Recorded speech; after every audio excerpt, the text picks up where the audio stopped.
What's up, everybody? Welcome back to another video, and today we're going to talk about the new news that we got from the Star Wars website.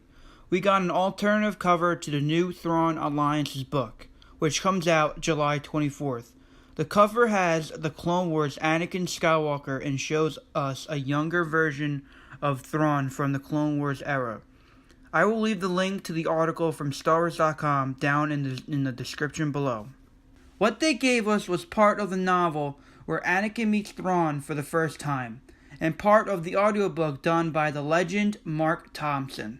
So now, I will narrate that part of the book for you guys, and then we will discuss everything after. Before I get started, just keep in mind that all this is canon, which has me hyped. Now, let's begin. Taking a final look at the Nava display, Anakin poured the Actis towards the horizon and poured power to drive. Abruptly, R2-D2 trilled the warning. "What is it?" Anakin said, frowning as he checked his rear display, and felt the back of his neck tingle.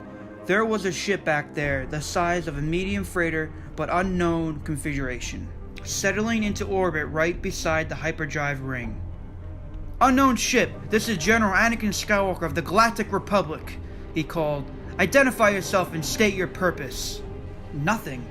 Maybe they didn't communicate on any of the Republic's standard frequencies, or more likely, this far out didn't speak Galactic Basic. Anakin pursed his lips. Running through the list of trade languages, he knew Huttese and Jawa trade languages very well, but Batu was a long way from Huttese influence. Mies Kauf? He was a bit far out for that, but it was the best he had. "Unidentified ship, this is General Anakin Skywalker of the Galactic Republic," he said, working hard to wrap his mouth around the Mies Kauf words and hoping he was getting the grammatical words structure right. "You are interfering with Republic equipment and interfering with a Republic mission. I order you to pull back and identify yourself." "I greet you," a calm voice came back in the same language. "Did you give your name as General Skywalker?" "I did," Anakin said, frowning. "Why? Have you heard of me?" "No, not at all," the other said. "I was merely surprised. Let me assure you, I mean you no harm, to you or your equipment. I merely wished a closer look at this interesting device." "Glad to hear it," Anakin said. "You had your look. Pull back as ordered." There was a pause. Then at a leisurely pace, the ship drifted away from the ring. "May I ask what brings a Republic envoy to this part of space?" the intruder asked. "May I ask what business of it is of yours?" Anakin countered. It wasn't very polite. But he wasn't feeling in a particularly polite mood. Every minute he was stuck out here, making sure this prowler behaved himself, was a minute he couldn't spend looking for Padme. "You can be on your way at any time." "On my way?" "To continue your travels," Anakin said. "To go wherever you were going before you stopped to look at my hyperdrive ring." Another silence. The alien ship, to Anakin's annoyance, had halted its sideways drift and is now pacing the hyperdrive ring at a distance of 100 meters. Still far too close for comfort. "Yes, I can be on my way," the intruder said. "But it might be more useful for me to assist you in your quest." R2-D2 gave a puzzled twitter. "I already told you I was on a Republic mission," Anakin said. "It's not a quest." "Yes, I recall your words," the intruder assured him.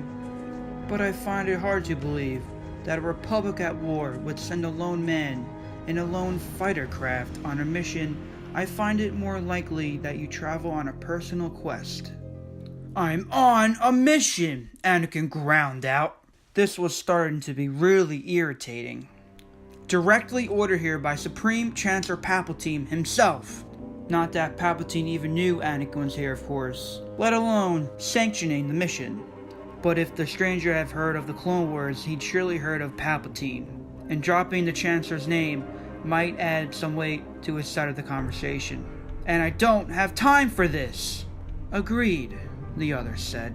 "Perhaps it would be best if I were to simply show you the location of the ship you seek." Anakin's hands tightened on the yoke. "Explain," he said quietly. "I know where the Nabooian ship landed," the intruder said. "I know the pilot is missing." Anakin grounded his teeth. "So you intercepted a private mission?" "I have my own sources of information," the intruder said, his voice still calm. "Like you, I seek information on that and other matters. Also, like you, I'm alone, without resources to successfully investigate. Perhaps in alliance with the Republic General, we may find the answers both of us seek." "Interesting offer," Anakin said, and now, finally, he was close enough. Taking a deep breath, he stretched out to the Force. The intruder wasn't human, though, of course, Anakin had already guessed that. He was near human, though, like many other species in the Republic. But the texture of his mind was unlike anything Anakin had ever touched before. It was neat and well-ordered, the perhaps of thought flowing smoothly and precisely in ways not unlike those of scientists or mathematicians. But the content of that flow and the muttered emotions accompanying it were completely opaque. It was like a neat and precise array of unfamiliar numbers. "So what answers are you looking for?" "I wish to more fully understand this conflict in which you're embroiled," the intruder said. "I wish more answers of right and wrong, of order and of chaos, of strength and weakness, of purpose and reaction."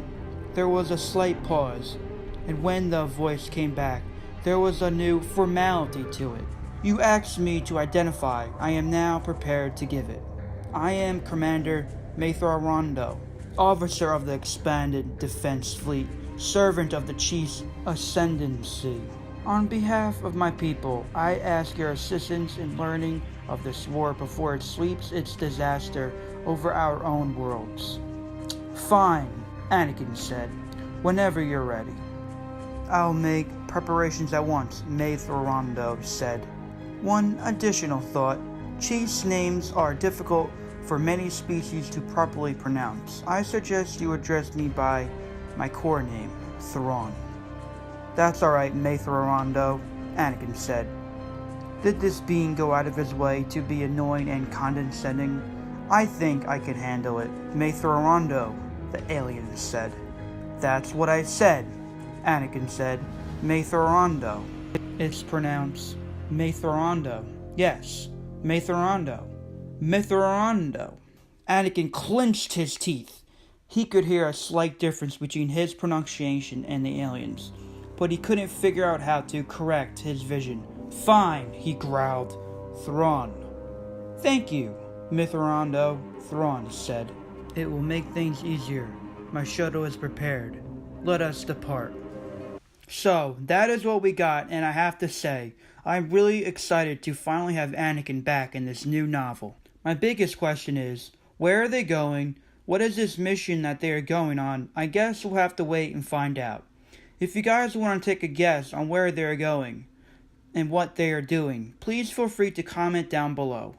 I hope everyone enjoyed this small part of the novel I got to read to you, and I'm sorry about my bad voice acting. I will work on it. I don't know about you, but I cannot wait for this novel to come out on July 24th. So that wraps up today's video. If you liked this video, please click that like button down below, and if you want to see more videos like these, please consider subscribing. And if you want to get a notification whenever I post a video, please click the bell button right next to the subscribe button, and please share the video with your friends. With that being said, I hope everyone has a splendid rest of your day, and as always guys, the Force will be with you. Always.